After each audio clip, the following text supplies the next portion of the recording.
good morning, and we're going to continue our series on gratitude. So, what changes does gratitude make to you physically?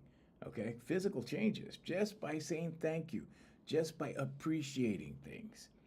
Okay, when people don't express gratitude, when they're not grateful, we say that they're taking things for granted.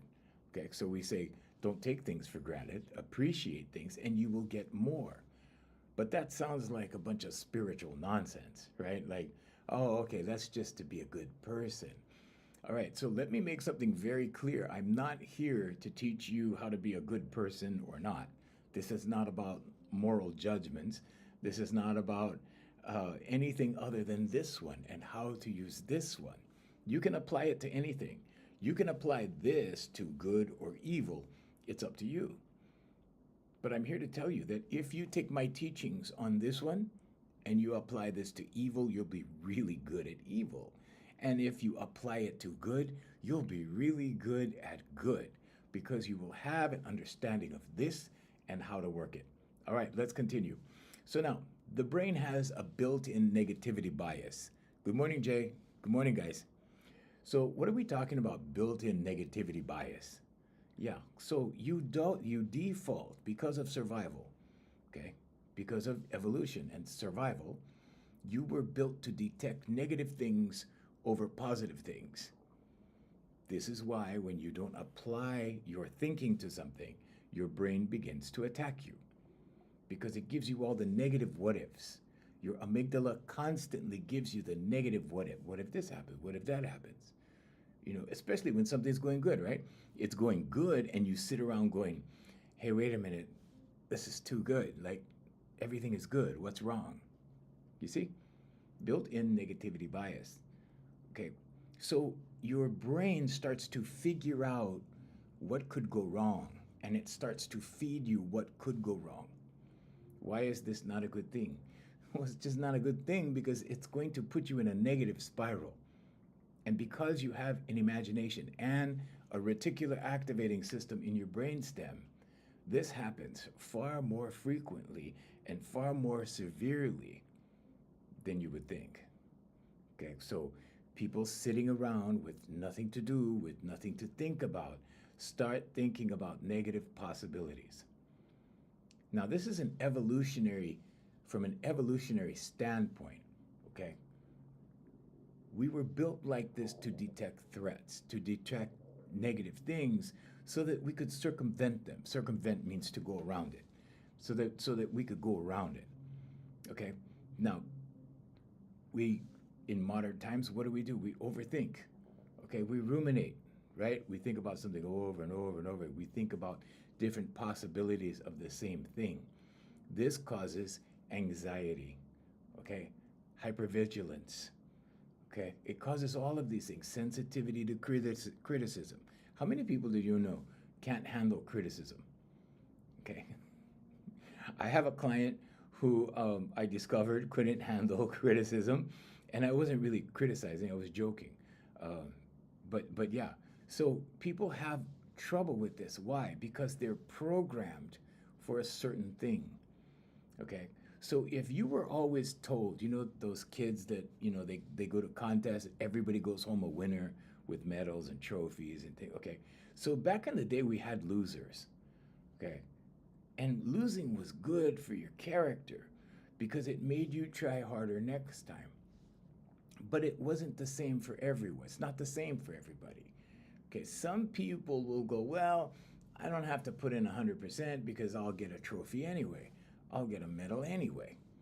Okay. And some people try their best anyway. So it just depends on the person. Okay. This is not like a generalization type thing. Okay. It depends on the person. But when you're raised in that environment, when you come up in that environment, criticism is foreign, right? Because you don't get criticized, you don't get critiqued in a negative manner, right? But back in the day when we lost, let's say, a baseball game or something, right? It built character because we went home losers, okay? But we were determined to win next time, okay? And we tried harder. And it kind of goes from there. What are the good side about everybody getting a trophy? No, nobody goes home devastated. Okay, but devastation is good for you sometimes. Okay, you need life lessons in that way, because here's the thing, right? When you grow up, see, when they grow up, they come to me. Now they're CEOs. Now they're professionals, and they come to me. Okay, and I have to teach them a lot of these things, not the things themselves, not the, why it's good to not get a medal, but the other things that start to build up psychologically in the background because of it, the extenuating circumstances. Okay, so we're talking about gratitude today, right? So gratitude works as a counter bias training system because your bias is geared towards negativity out of survival. Okay, now amongst men and women, women are the ones that gravitate towards negativity the most, the fastest. Why does this happen? Well, because women are hardwired for survival. Women are hardwired for survival. So it takes and they're emotional beings. Okay? They work off of their feelings. Why is this? Well, when they raise young, when they have babies, they need to feel their babies. They need to feel the environment that their babies are in. Okay, this is why men have huge, huge challenges understanding women, because men are not hardwired like that. Okay, so when we do we have a dating service for men. It's not really a dating service, it's a confidence service. It's called modernmalesconfidence.com. But we teach young men, especially in their 20s, how to understand women so they can be successful with women. Okay, because these men have no clue. And there's a growing number of men who have never interacted with women. Okay, they're stuck on their video games, and women are over here waiting for somebody to show up, for somebody to have the courage to go over and talk to them. And they're frustrated over here, and these guys are preoccupied over here. Okay, and then some of them want to go over here and talk to them, and then they're frustrated. So anyway, but this is one reason why. Okay, so because women are biologically engineered to have children, they have a heightened sense of intuition. That's why we call it women's intuition. Okay, but when this works in a negative, women go into downward spirals faster. Okay, and the emotional imprints on the subconscious make it a program, or let's say a belief, faster. And those beliefs just drive the negativity downward. The amygdala kicks in after 6 seconds, and then what happens? Then you have all the variations on a theme. What if this? What if that? What if this? What if that? And all the what ifs at that point are rooted in fear. So how does gratitude help in this instance? It's a counter bias. Gratitude starts, we went over the neuroscience yesterday about how the chemical changes happen in the brain. Okay, so how the cortisol starts to lower. Okay, dopamine, cortisol, oxytocin, endorphins, how those begin to raise. Okay, so when that happens, when that chemical starts, the chemical reaction starts to happen in the brain, it begins to calm. Okay, so when you are acknowledging whatever it is, okay, whoever you believe, whatever you believe, and you start saying thank you, you start feeling good inside. Then what happens? Then the counterbalance begins.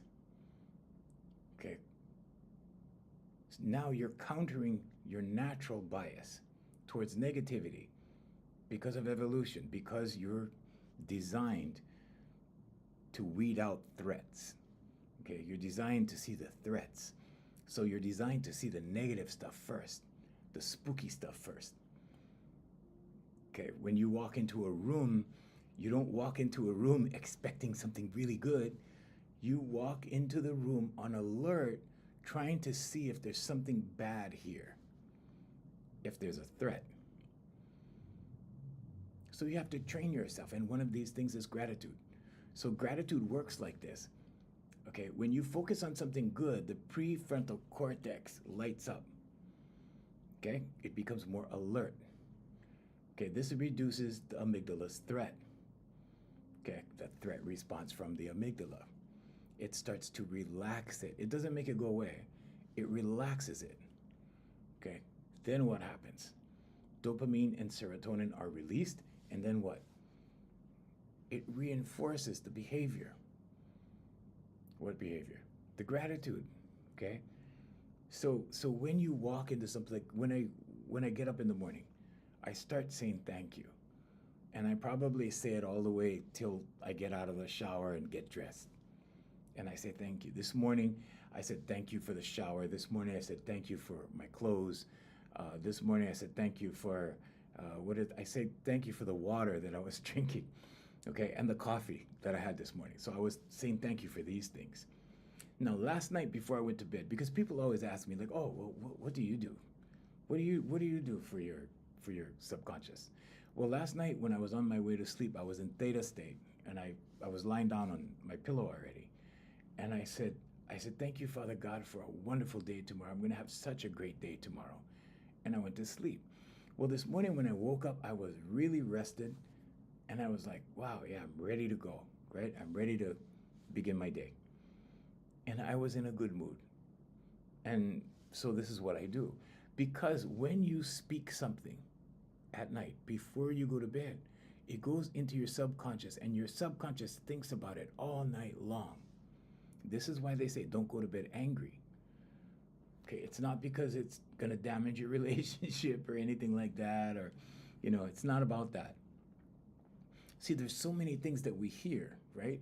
And so many things that are passed down, even as a tradition. Okay, that's more like a tradition thing, because you hear parents say that don't go to bed angry.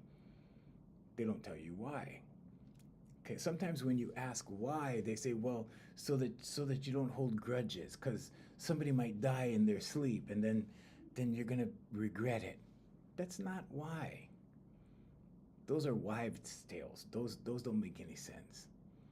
I mean, it does make sense in the way that you're going to regret it if you go to bed angry and one partner doesn't wake up. I mean, duh. But on a deeper level, on a mental health level, to be mentally healthy, to be emotionally healthy, okay, let's say it another way, to manifest a better world tomorrow for yourself. Okay, you're in charge of your world. Your world is what you make it. Okay, my world is wonderful. My world has been great for years and years and years. Yes, bad things have happened.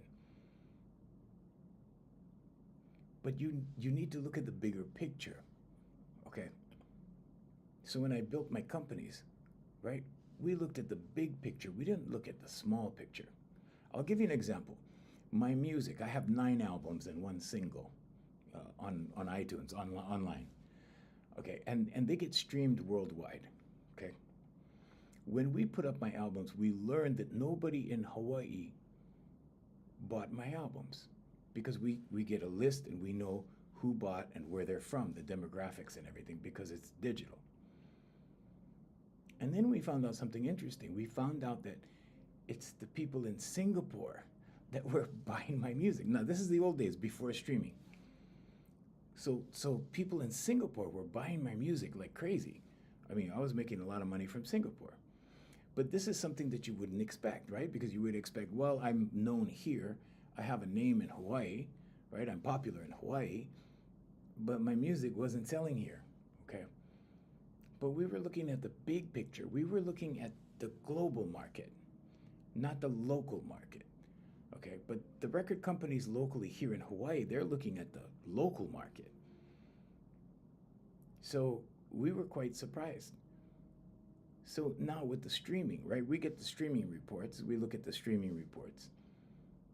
It's still everyone else outside of Hawaii. Okay, but that's the big picture. So the big picture is people in Hawaii. Yes, there's a few. Yes, there's some, but the majority is out there in the world. Okay, because we have a global market. So what's the eventuality? Well, the eventuality is that the majority of the world out there is going to be consuming my music, not the small Hawaiian Islands. Okay? So, what's really important to focus on, if you're an entrepreneur, this is just a side note, focus on the global market. Okay? If we had put all our chips on Hawaii, right, there wouldn't have been anything. Okay, but after the second album, we saw it. We had to do the first couple of albums, and then we saw the trends, and then we go, oh, okay. So we started advertising outside of Hawaii. We started pushing outside of Hawaii. We started going on TikTok outside of Hawaii. A lot of people on TikTok, YouTube, those people consume my music. And now it's streaming, and now they stream my music. But the people in Hawaii, or which represent like a small little tiny fraction of the global market, they don't listen, they don't purchase, they don't, whatever, right? It's not about purchasing anymore, it's about streaming, but they don't stream. And it doesn't matter. Why? Because you look at the bigger picture. So with gratitude, you're looking at the bigger picture. Okay, with these little idioms that you hear, you have to look at the deeper, larger picture. So when people say don't go to bed angry at night, what they're talking about, what the idiom is really about, okay, is about the fact that when you're sleeping, your subconscious is repeating these things to you over and over and over. Whatever you speak. So last night I was saying what a great day I was going to have today. I woke up in a great mood. So far, it's been a great day. It's been a very short day, so I don't know about the rest of the day. But yeah, I've been having great days lately. But I speak it into my reality first. Okay, so you have to write it. Okay, affirmations, meditation, vocalization, visualization. You have to write it. You have to speak it. You have to visualize it. You have to meditate on it. And then your life starts to change. Most people that are having amazing lives are not going to tell you this. They're just going to enjoy their amazing life, and they're just going to keep it to themselves. Why do I shaken when I'm going to the dentist? Fear. You have to get over your fear of the dentist. I had fear of going to the dentist a long time ago, and then I had a dentist. I had a dentist that was very funny. He had a good sense of humor. We used to joke around a lot, and that got me over my fear of going to the dentist. So yeah, you have a fear of going to the dentist, and also because maybe when you had a cavity or something, it hurt, so you have that memory. So you can get over that. Start to be more friendly and more open with the people at the dentist's office. Joke around with them. Don't be so serious when you go in. Okay. So just know that, and we have a chat going on. Sorry about that, you guys. Bear with me. But when you when you approach something seriously, you're going to receive serious circumstances. In other words, if you're so focused on seriousness when you go into the dentist office, you're going to take everything seriously because you're already in that mindset. It's a mindset. So when you go into the dentist office, joke around with them, have fun with them, okay? And yeah, try to joke around with the dentist themselves, and you'll feel better about it. And slowly you'll adjust, and you will change your mood. Okay, so gratitude, right? It isn't just a nice thing to do. Gratitude works neurochemically in your brain. It also fires new neural pathways, okay? Because now you're grateful for something, okay? When all of these chemicals start firing in your brain, the serotonin, the oxytocin, the endorphins, okay? When these hormones start activating in your brain, you start thinking differently about the process that you're thinking about, whatever it is. And new neural pathways are formed. And now the new neural pathways say, this is a good thing, right? I'm being grateful for this, but this is a good experience. This makes me feel good. Gratitude makes me feel good. So try this. And you have to start small. Okay?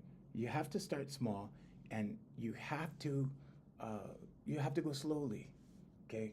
Because when you go slowly and you do it regularly, okay, repetition, the subconscious learns in repetition. But when you do this in repetition, you're going to find that you start doing it automatically at a certain point because the subconscious repeats. Okay, so first, conscious mind makes the decision to be grateful. That decision, okay, starts the process. Okay, now you say thank you, thank you, thank you. It goes into your subconscious. So after a while, after a few days, your subconscious goes, oh, okay, I get it. I know what we're doing. We're being grateful. And then it starts to pull confirmations for you. And it starts to show you things, more things to be grateful for. And it'll go, oh, how about dinner? You were grateful for lunch. How about dinner? Okay, thank you. Thank you for dinner. Don't take anything for granted, because life can change in a heartbeat, like that. Life can change like this. Okay, you could have a stroke.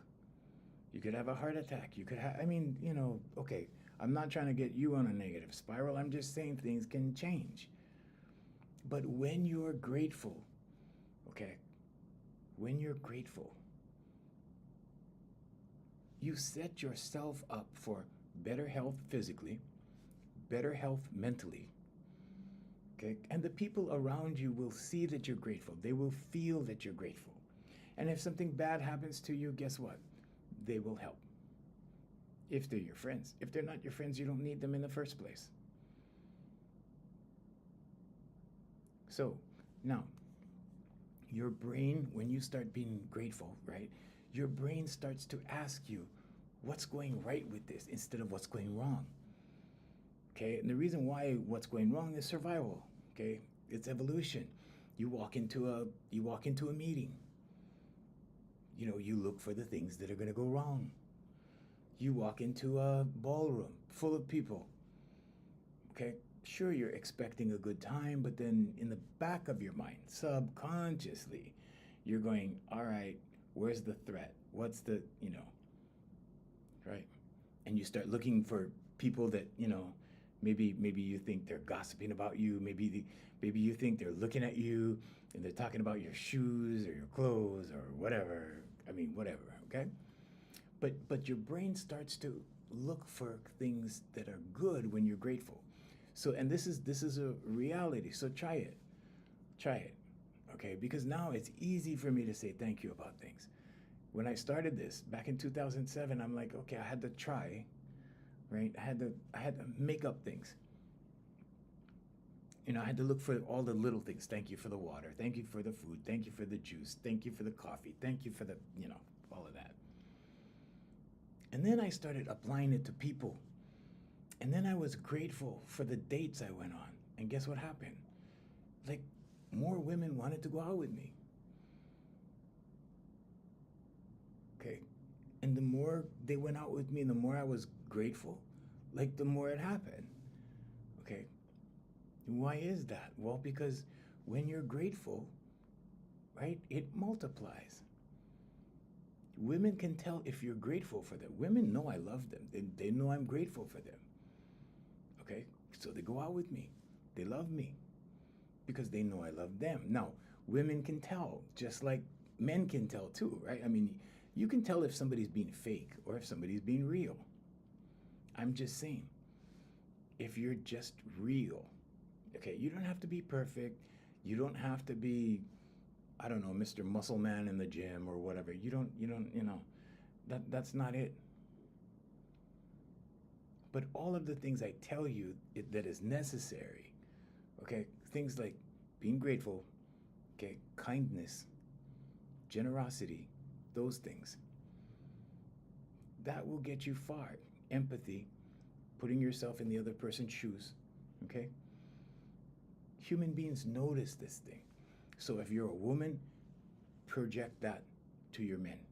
If you're a man, project that to your women.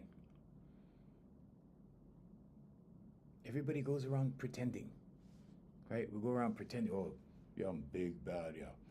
I'm just gonna show her that I don't care. And that may be attractive on the onset. That may provide a little mystery to you, okay? But a woman will get to know you in, I don't know, 10 minutes, maybe less. And they can poke through all the holes, guys, okay? And once they poke through all the holes, you're done. If you're an actor, you're done. If you're an imposter, they know, okay? So, yeah. So gratitude also works on your reticular activating system. Whoa, what's that? It's called the RAS, reticular activating system in your brainstem. It filters out what you're not focused on. So if you're focused on gratitude, it starts to go, oh, we're focused on things to be grateful for. Okay. So it starts to give you your goals, whatever your goal is. And it starts to show you more of those things. Okay, so you know that phenomenon, you've probably heard about it, right? You see a red Corvette online and you go, wow, that's a really cool car, right?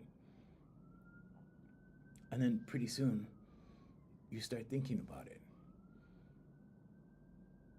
Then it becomes a belief in your subconscious, and your RAS, your reticular activating system, starts showing you all the red Corvettes in your neighborhood. And you go, wow, I never knew there were so many red Corvettes. It's not a phenomenon. It's the way you're designed as a human being.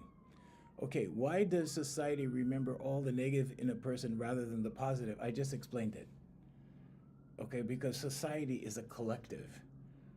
So human beings are like that. We're designed like that out of survival. Okay, so in order to evolve as a society, we have to weed out the threats. So individuals, okay, will tend to look at the negative things because of survival. Okay, this is evolution. And as a group, when you put a whole bunch of people together, they do the same thing because they're individuals. Nobody is there collectively. Nobody decides on the collective. Nobody says, well, okay, we're all going to think negative to survive. It's a human being thing. You're designed like this in here. That's why. There you go.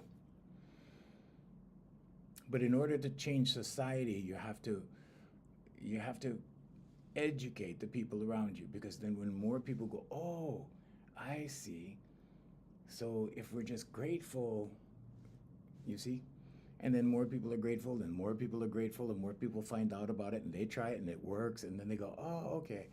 Now you have a greater collective that are grateful, that don't think like that. So there you go. That's your answer. You're very welcome. You're very welcome. So gratitude rewires your reticular activating system. And what does that do? Well, it starts to prioritize things for you. Priority. Okay. So if you have stress, like chronic negativity or stress, okay? So chronic negativities, you always look for the bad in things. I know a lot of people like that. You know, like when we watch the news on TV, we don't want to see good news, right? We want to see the bad news. We want to see what's going wrong, because those are the things worth talking about, right? We want to see what's going wrong, what happened that was bad. We want to see the disasters. We want to see all of that, because that satisfies us in that natural capacity of our negative bias. Okay, does that make sense? Okay. So now with chronic stress and negativity, your RAS, the reticular activating system, prioritizes negativity. It looks for negativity. It filters out positivity. With consistent gratitude, your RAS begins to prioritize positive things, positive cues, positive signs. Okay, you notice opportunities. You notice supportive people. You notice people that are positive. You notice people that are friendly. You notice people that are kind. And this is why when your vibration begins to raise, you're in a different environment, but you're in the same place. I go to the shopping center all the time, and I don't see the people I used to see.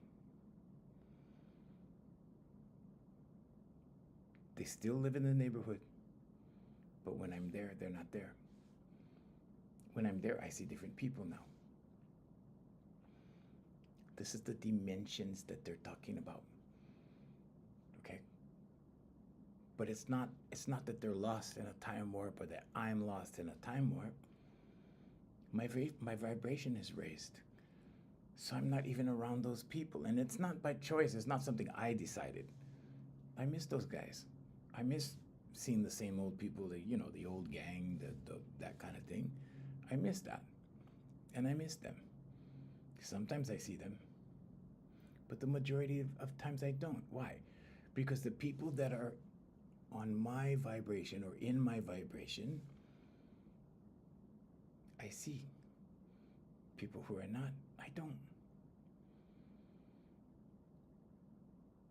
And this is what happens. So when I work with my clients, it doesn't matter if they're my professional clients or, whether I'm here talking to you guys.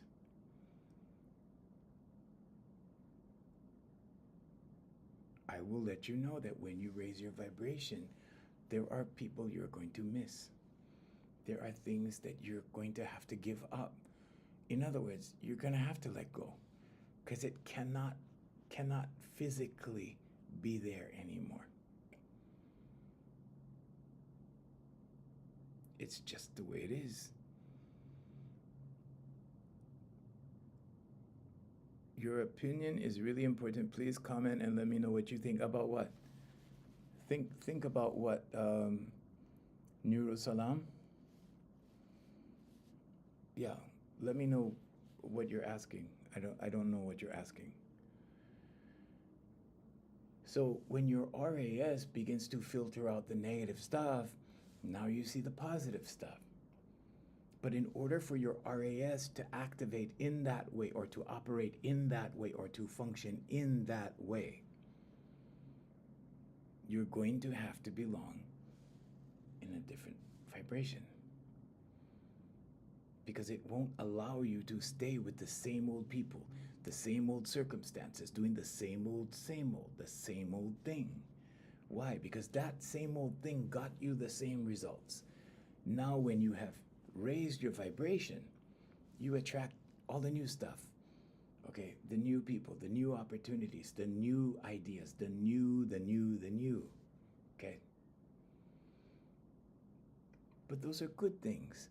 Those are things that are meant for you at that vibration. Can you go back to the lower vibration? Sure, yeah.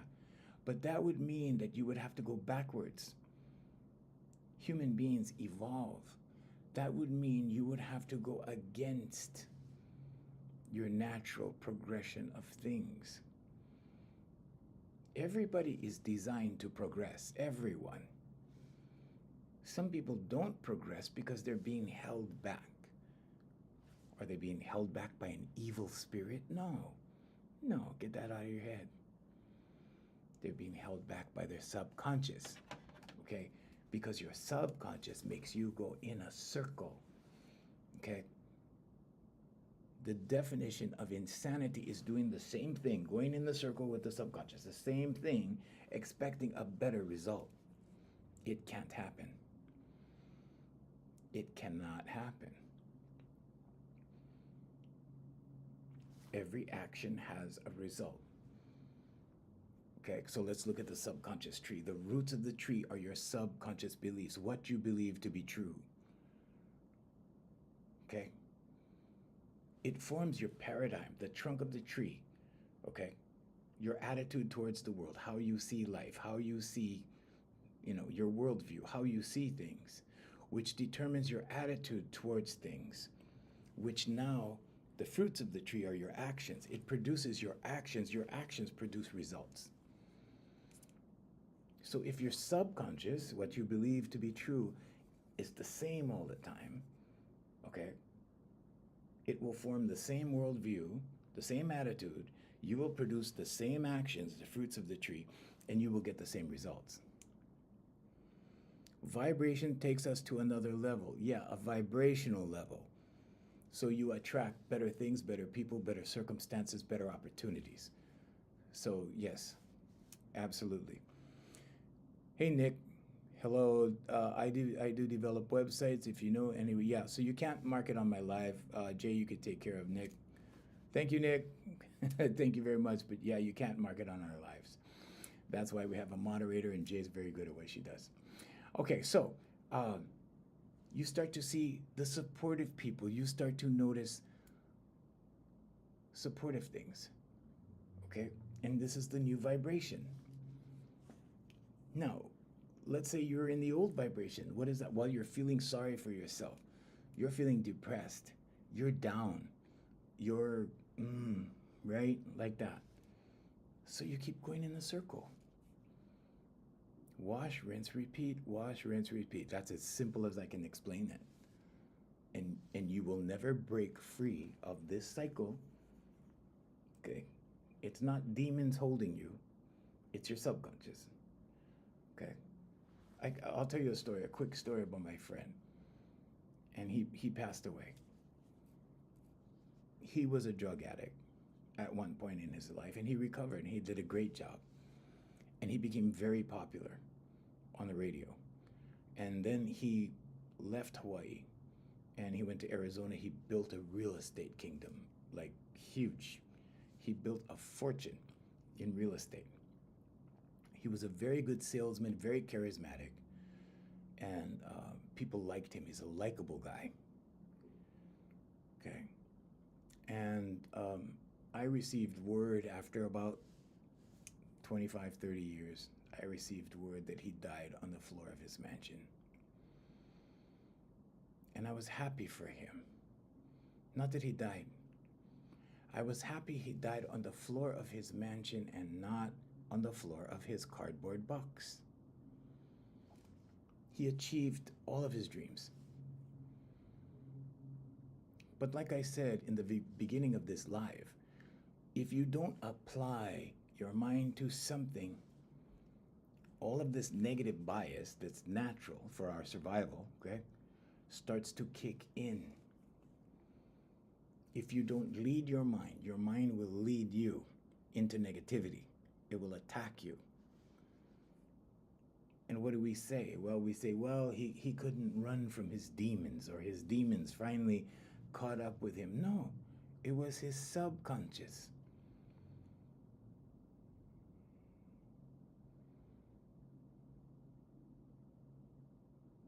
You have a particular paradigm.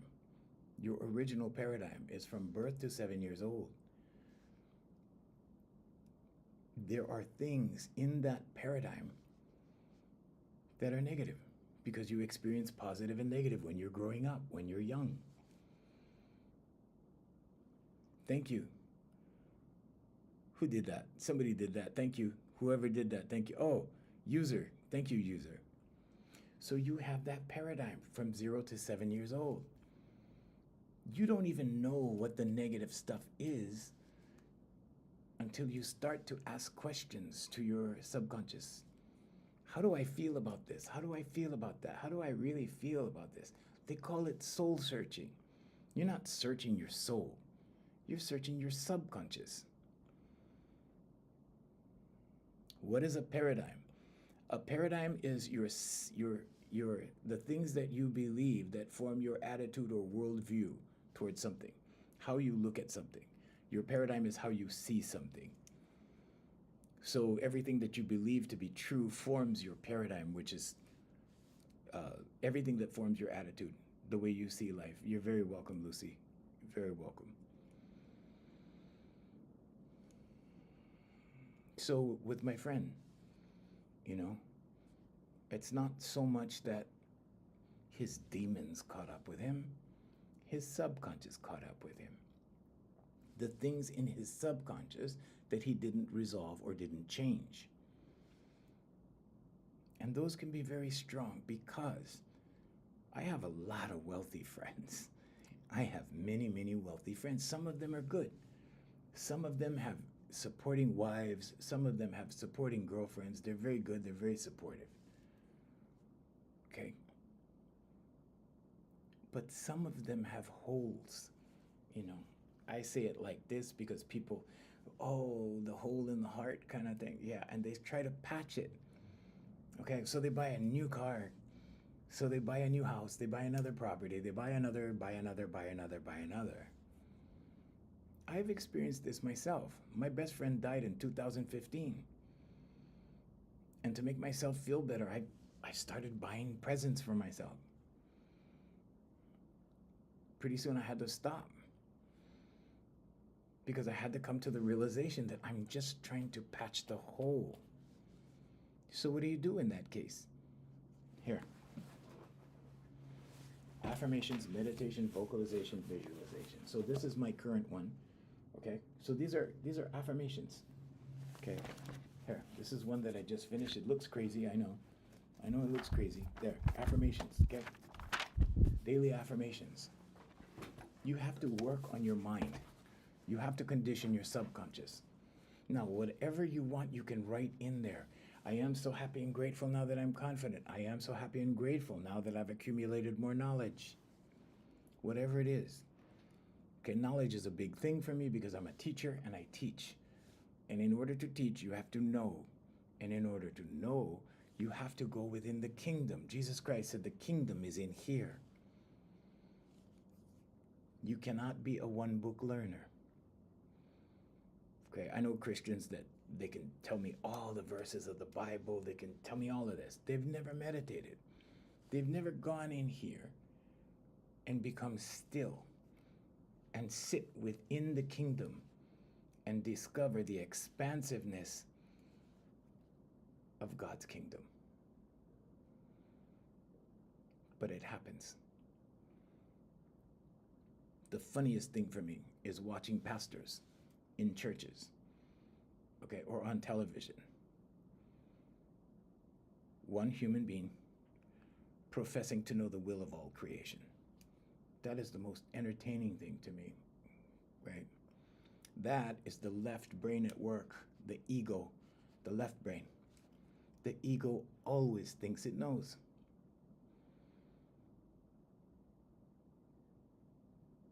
Think about it. Everything that's ever been invented, everything that's ever been produced, everything that's ever been evolved in nature. Have you ever been to the zoo? I go to the zoo and I go, this is my proof of God, because only God could have this kind of imagination to put together these animals that all look like this. They're all different. But then you're going to tell me that you know the will of the creator of all of these things.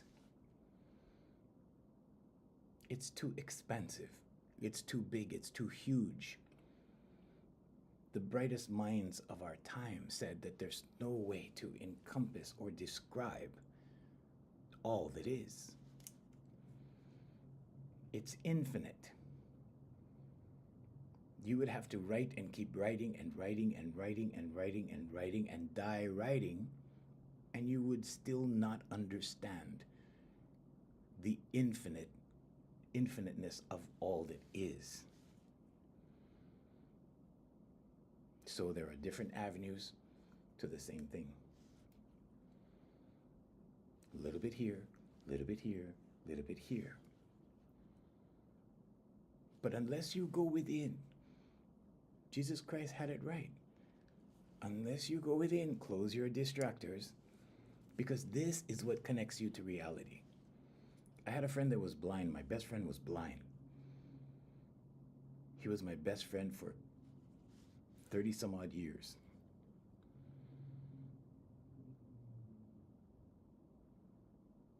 He knew more about the world than many of the sighted people because he lived in the kingdom. He got information that we didn't get. And he was a genius. He was a musical genius. So when he first became my friend, he turned me on to the kingdom. He said, no, you got to go inside. and we started observing the world from within. When you observe the world from within, you understand the world without. Jesus Christ taught us that the kingdom is within, so we don't go without. So we don't go out here. Okay, Gautama Buddha said it a different way. He said the man that escapes, the man that sees life as an illusion, escapes suffering, because this is an illusion out here. Everything out here comes from someone's in here. The only real thing out here is nature.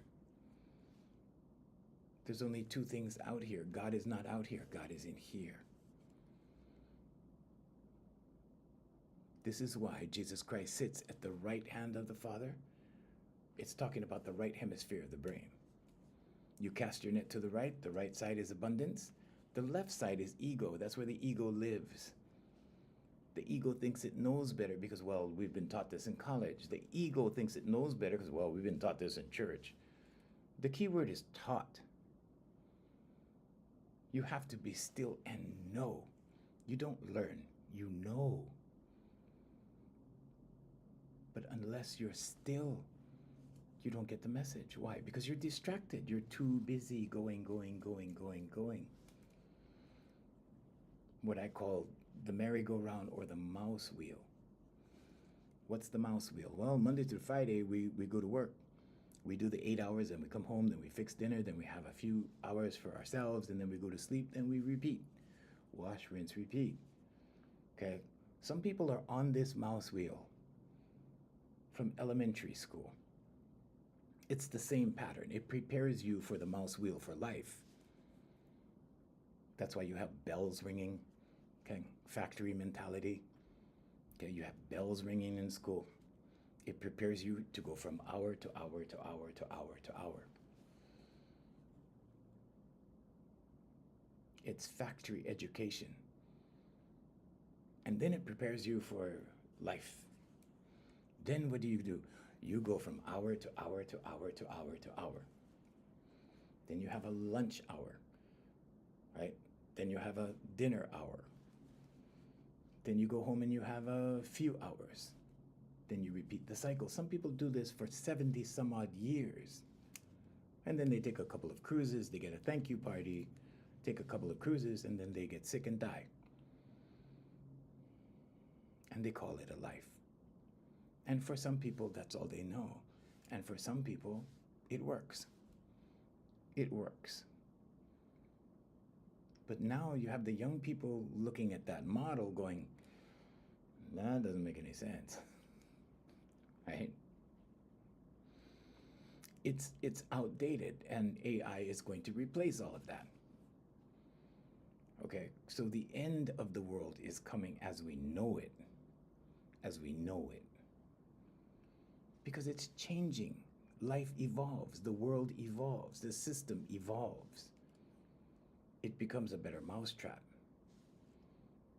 Here's the good news. The kingdom is within. Okay? You don't have to think about what to do. You have to go into the kingdom, close your distractors, okay? Sit there for 10 minutes a day and you will know what to do. You will know where you fit in. How is this possible? The conscious, subconscious, and superconscious. You're very welcome. You're very welcome, nurse. You're very welcome, Sunita. Conscious, subconscious, superconscious. The conscious mind makes the decision. When it goes into the subconscious as a belief, okay, something you believe to be true, your timeline begins to correspond to that belief if you hold it as the center point. You've been taught to look at a timeline like this. That's an illusion. Gautama Buddha, that's what he was talking about when he said, when you see the world as an illusion, you escape suffering. Why? Because the timeline makes you suffer. The timeline makes you rush. Right? When you're rushing, you're not grateful. When you're not grateful, everything I've been talking about gratitude does not apply. Now you start living on cortisol. Now you start living on fight or flight, right? So you see these people, right? They make good money, they make a lot of money. But in here, they're all shaken. They're living life like this. Timelines, deadlines, right? Some of them make it up to the top and then they hire people to do the suffering for them. And eventually those people get weeded out and they have to find new people. They have to recycle, recycle, recycle, recycle, recycle. Some of those people find the truth, and the truth shall set you free. And then they get set free, and then more people need to be filled. More people need to fill the positions to keep going, keep going, keep going, keep going. It's insanity.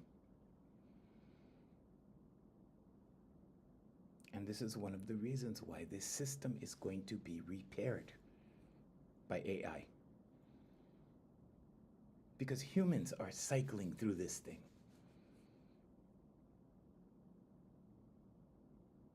And then they accumulate all this money. All this money. Then when they get older, what happens? Well, the money has to go to the HMO now.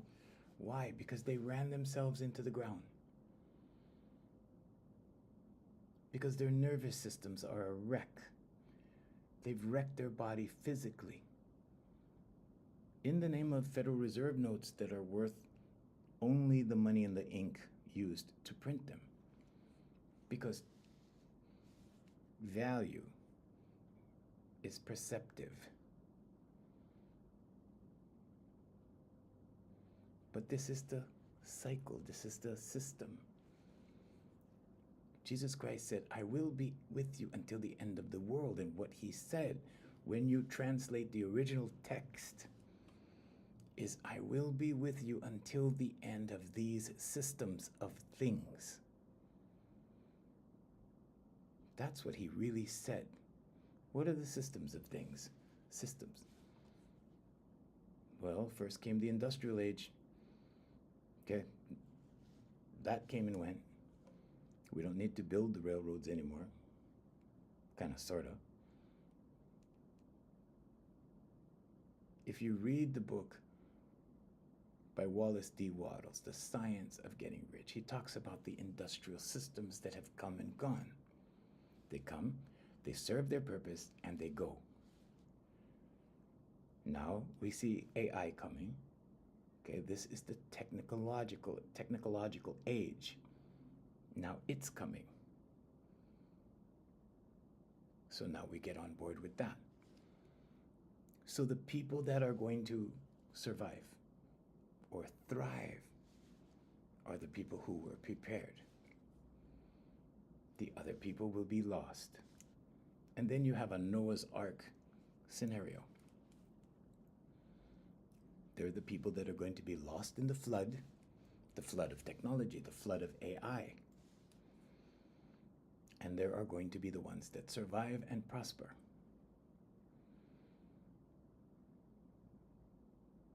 It's not time to panic, it's time to plan. How do you plan? Conscious, subconscious, superconscious. Affirmations, meditation, vocalization, visualization. Because when they talk about this 5D, when they talk about raising your vibration so that you rise above, it's figurative.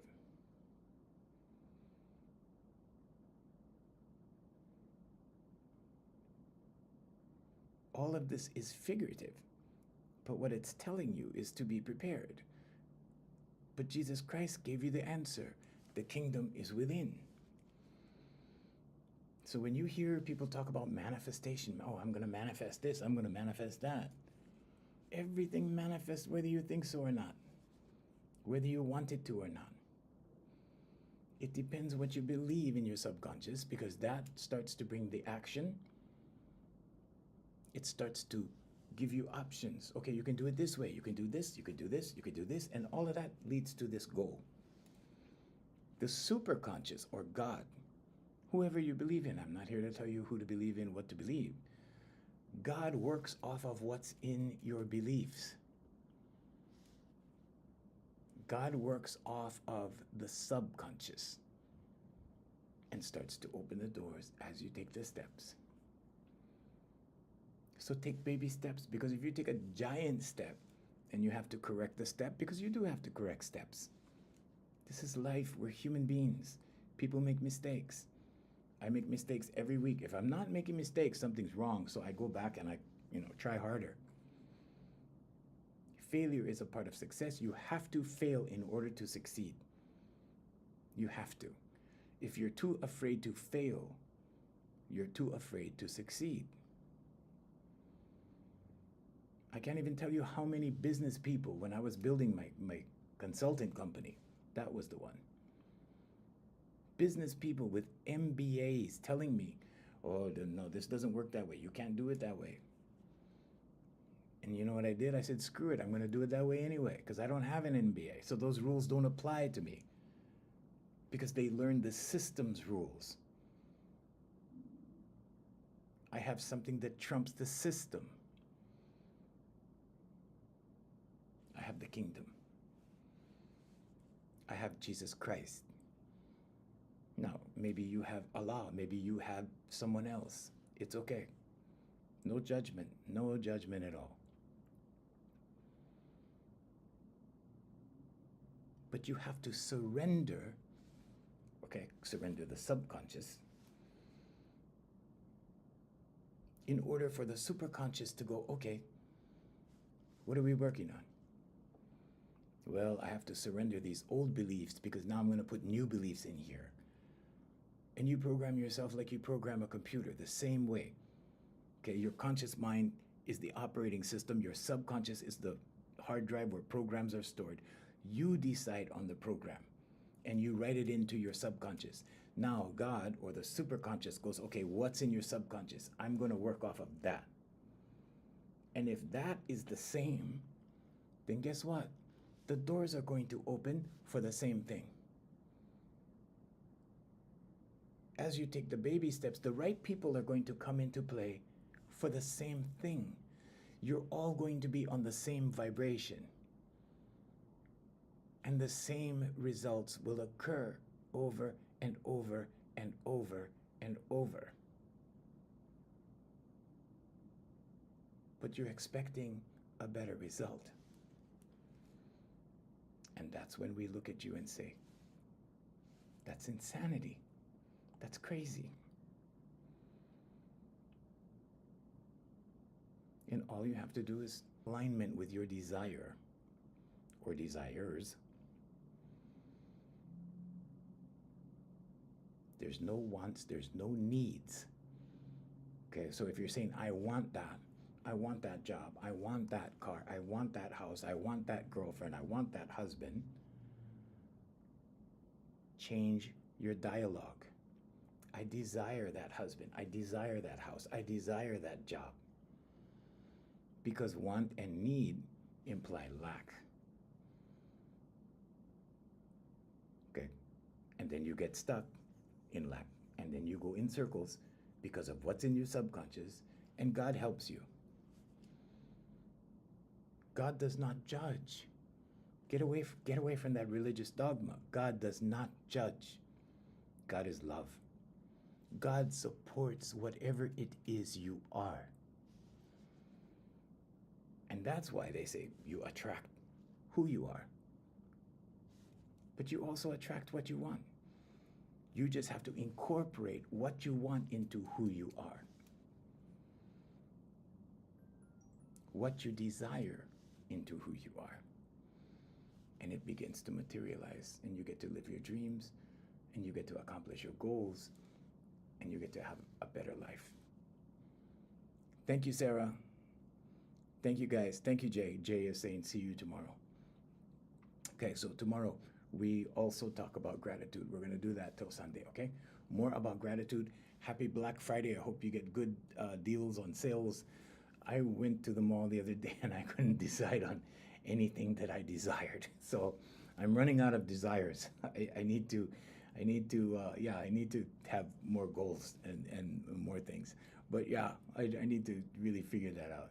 But anyway, and that's what happens when you're happy. Okay, when you're happy, it doesn't matter. You're not trying to fill the hole. Okay, there's no hole. and then you look around and you go, I think I'll just go home. So have fun at the malls. We'll see you guys tomorrow. Okay, I'm Junior from Here For You Life Coaching. There's no sales pitch. There's nothing. I have nothing to sell you. So I'm not here to pitch you guys. But I will tell you that the website, if you want to read more about this stuff, it's at hereforyoulifecoaching.com. You can send me an email at junior@hereforyoulifecoaching.com. I'll answer any of your questions. So feel free to write to me. You're very welcome.